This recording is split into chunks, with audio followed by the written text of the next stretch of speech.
السلام علیکم ورحمۃ اللہ وبرکاتہ۔ سورہ نازعات پارہ نمبر 30 کی آیات نمبر 27 تا 46 تک کا ترجمہ۔ اعوذ باللہ من الشیطان الرجیم، بسم اللہ الرحمن الرحیم۔ انتم اشد، کیا انتم تم اشد زیادہ ہو، خلقاً بنانے میں، یا تمہارا بنانا خلقاً پیدا کرنا مشکل ہے، ام السماء یا آسمان کا، بناہا اس نے اسے بنایا، رفعہا اس نے بلند کر دیا، سمکہا اس کی چھت کو، فسواہا پس اس کو بالکل صحیح برابر بنا دیا، اغطشا اور تاریک کر دیا اس نے، لیلہا اس کی رات کو، اخرجا اور ظاہر کی نکالی، ضحاہا اس کی روشنی، والارض اور زمین، بعد ذالک اس کے بعد، دہاہا اس کو بچھا دیا، اخرجا منہا اور نکالا اس میں سے، ماءہا اس کا پانی، ومرعاہا اور اس کا چارہ، والجبال ارساہا اور پہاڑوں کو، ارساہا اس نے گاڑ دیا، متاع لکم سامان ہے تمہارے لیے زندگی کا، ولانعامکم اور تمہارے چوپایوں کے لیے بھی، فَإِذَا پس جب جاءت الطامہ جب چھا جائے گی، کبریٰ بڑی مصیبت، یوم جس دن، یتذکر الانسان یاد کرے گا انسان، ما سعی جو اس نے کوشش کی، وبرزت الجحیم اور ظاہر کر دی جائے گی جہنم، لمن یرا اس کے لیے، یرا جو انسان دیکھتا ہے، فاما پس من جو طغی حد سے بڑھ گیا، وآثر الحیات الدنیا اور اس نے ترجیح دی دنیا کی زندگی کو، فإن الجحیم بس بے شک جہنم، ہی المأویٰ وہی ٹھکانہ ہے اس انسان کا، وأما من خاف اور جو من خاف ڈر گیا، وأما رہا وہ انسان من جو خاف ڈر گیا، مقام ربہ اپنے رب کے سامنے کھڑے ہونے سے، ونہا اس نے روک لیا، نفسا اپنے نفس کو، عن الہویٰ خواہشوں سے، خواہش نفس سے خود کو روک لیا، فإن الجنۃ ہی المأویٰ بس بے شک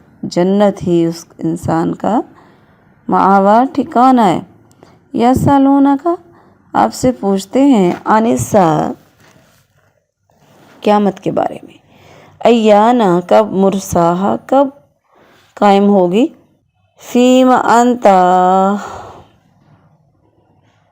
تو کس میں ہے، من ذکرہا اس کے ذکر سے کس خیال میں ہے، الی طرف ربک منتہاہا تیرے رب کی طرف انتہا ہے، انما انت منذر پس بے شک تو صرف ڈرانے والا ہے، من اس کو، یخشاہا جو اس سے ڈرتا ہو، کأنہم کا جیسے کہ، انہم وہ، یوم جس دن، یرونہا جس دن اسے دیکھیں گے، لم یلبسو ان کو لگے گا، لم یلبسو کہ وہ نہیں ٹھہرے، الا مگر، عشیۃً پچھلا حصہ دن کا ایک، او ضحاہا یا پھر صبح کا دن کا ایک پہلا حصہ۔ محاورہ ترجمہ، کیا پیدا کرنے میں تم زیادہ مشکل ہو، یا آسمان اس نے اسے بنایا، اس کی چھت کو بلند کیا، پھر اسے برابر کیا، اور اس کی رات کو اس نے تاریک کر دیا، اور اس کے بعد دن کی روشنی کو ظاہر کر دیا، اور زمین اس کے بعد اسے بچھا دیا، اس سے اس کا پانی اور اس کا چارہ نکالا، اور پہاڑ اس نے انہیں گاڑ دیا تمہاری اور تمہارے چوپاؤں کی زندگی کے لیے سامان ہے۔ پھر جب وہ ہر چیز پر چھا جانے والی سب سے بڑی مصیبت آ جائے گی، جس دن انسان یاد کرے گا جو اس نے کوشش کی، اور جہنم اس شخص کے لیے ظاہر کر دی جائے گی جو دیکھتا ہے۔ بس لیکن جو حد سے بڑھ گیا اور اس نے دنیا کی زندگی کو ترجیح دی تو یقیناً جہنم ہی اس کا ٹھکانہ ہے۔ اور رہا وہ جو اپنے رب کے سامنے کھڑا ہونے سے ڈر گیا اور اس نے نفس کو خواہش سے روک لیا تو بے شک جنت ہی اس کا ٹھکانہ ہے۔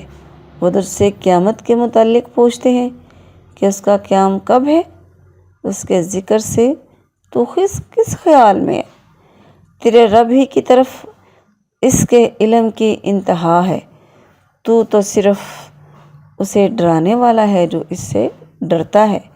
گویا وہ اس دن جس دن دیکھیں گے وہ دنیا میں نہیں ٹھہرے، ان کو لگے گا مگر دن کا ایک پچھلا حصہ یا اس کا پہلا حصہ۔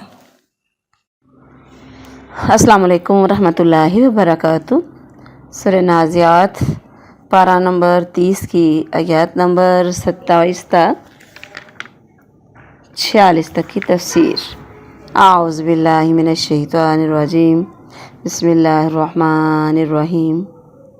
رب اشرح لی صدری ویسر لی امری واحلل عقدۃ من لسانی یفقہوا قولی رب زدنی علما انتم اشد خلقا۔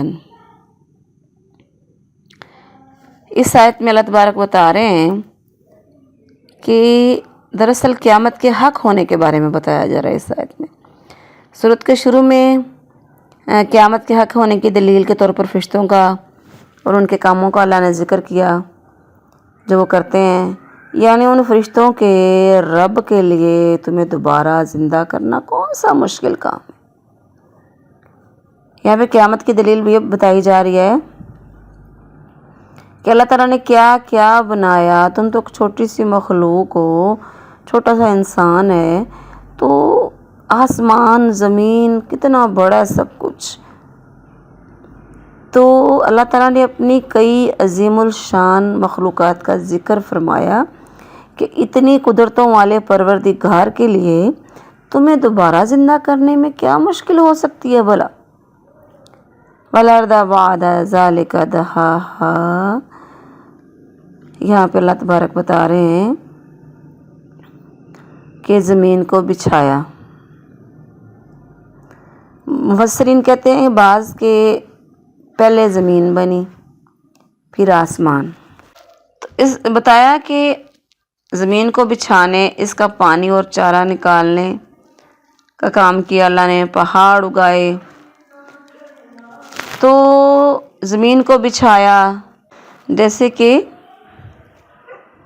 حدیث میں بھی آتا ہے کہ اللہ تعالیٰ نے زمین کو اس میں موجود جو روزیاں ہیں اس کے سمیت اسے بچھائے بغیر آسمان سے پہلے پیدا کیا۔ پہلے زمین کو پیدا کیا، پھر آسمان کی طرف متوجہ ہوا، انہیں درست کر کے ساتھ آسمان بنا دیا، پھر زمین کو اس کے بعد بچھا دیا۔ یعنی اللہ تعالیٰ نے زمین میں ساری چیزیں بنا دیں۔ تو فَإِذَا جَاءَتِ الطَّامَّةُ الْكُبْرىٰ، تامہ اس مصیبت کو کہتے ہیں جو ہر چیز پر چھا جائے، اس سے مراد قیامت ہے۔ کبریٰ اصل میں اس کی بڑی ہولناکی بیان کرنے کے لیے، بڑی مصیبت بیان کرنے کے لیے لفظ لایا گیا ہے۔ وَبُرِّزَتِ الْجَحِيمُ لِمَن يَرَىٰ، یعنی گمراہ لوگوں کے سامنے جہنم کر دی جائے گی کہ یہ تمہارا ٹھکانہ ہے۔ البتہ جو متقی لوگ ہوں گے ان جنت ان کے قریب لائی جائے گی، وہ ہم نے پڑھا نا، وَأُزْلِفَتِ سورہ شعراء میں، وَأُزْلِفَتِ الْجَنَّةُ لِلْمُتَّقِينَ وَبُرِّزَتِ الْجَحِيمُ لِلْغَاوِينَ۔ تو مطلب یہ کہ مومن ہو یا کافر، جہنم ہر دیکھنے والے کے سامنے ہوگی۔ مومن اس سے بچ جانے پر شکر ادا کریں گے، اور کافر جو ہوں گے وہ شدید حسرت اور افسوس کریں گے۔ یسألونک عن الساعة ایان مرساہا، یعنی وہ کہتے ہیں کب قیامت قائم ہوگی، کب اس کا وقت آئے گا۔ کافر لوگ یہ سوال بار بار کرتے تھے۔ مقصد ان کا یہ نہیں تھا کہ قیامت کا وقت اور تاریخ معلوم کرنے میں ان کو بڑی دلچسپی تھی، بلکہ وہ جھٹلاتے تھے، مذاق بناتے تھے۔ فیما انت من ذکرہا، یعنی آپ کو خود ہی اس کا مقرر وقت معلوم نہیں تو آپ انہیں کیسے بتائیں گے؟ اللہ کے نبی سے کہا جا رہا ہے، اور آپ کا اس کے ذکر سے تعلق ہی کوئی نہیں ہے، آپ ان کو بس بتائیں۔ الی ربک منتہاہا، یعنی جہاں جا کر بات ختم ہو جائے اس کو انتہا کہتے ہیں۔ وہ رب تعالیٰ یعنی جس کی کسی سے قیامت کے متعلق پوچھو وہ بے خبر ہے، تو کسی دوسرے سے پوچھنے کو کہے گا تو وہ بھی بے خبر ہوگا۔ پوچھتے پوچھتے آخر میں جہاں بات ختم ہوتی ہے، اور جو بتا سکتا ہے وہ صرف اور صرف اللہ کی ذات ہے، درمیان میں سب کے سب بے خبر ہیں۔ انما انت منذر من یخشاہا، یعنی آپ کا کام اس کا وقت بتانا نہیں ہے بلکہ اسے ڈرانا ہے، اور اگرچہ آپ کا کام جو ہے فریضہ جو ہے تمام دنیا کو اسے ڈرانا ہی ہے، مگر اس کا فائدہ صرف اس کو ہوگا جس کے دل میں اس کا خوف ہوگا، اور وہ آپ کی تبلیغ سن کر اس کے لیے تیاری بھی کرے گا۔ جس کے دل میں قیامت پر ایمان اور اس کا خوف ہی نہیں ہے، اسے آپ کے ڈرانے سے کیا فائدہ ہوگا بھلا؟ وہ بس پوچھتا ہی رہے گا وقت کب آئے گا، وقت کب آئے گا۔ کأنہم یوم یرونہا، یعنی وہ قیامت جسے یہ بہت دور سمجھ رہے ہیں، جب آئے گی تو انہیں ایسے معلوم ہوگا جیسے وہ دنیا میں صرف دن کا پچھلا یا حصہ یا پھر پہلا حصہ ہی رہے، پورا ایک دن بھی نہیں رہے۔ اس مثال کو سمجھنے کے لیے ہم ذرا سوچیں تو ہمیں اگلے دن کی بات لگتی ہے، ابھی کل ہی کی بات لگتی ہے، اچھا فلاں کام ہوا تھا، ہمارے بچے ابھی پیدا لگتا، ابھی کل کی بات لگتی پیدا ہوئے، ہمیں ہمارا بچپن سوچنے تو لگتا کل کی بات ہے، ایسے ہی لگتا ہے نا۔ الحمدللہ ہماری سورہ نازعات مکمل ہو گئی۔ اللہ تبارک ہم کو عمل کی توفیق عطا فرمائے۔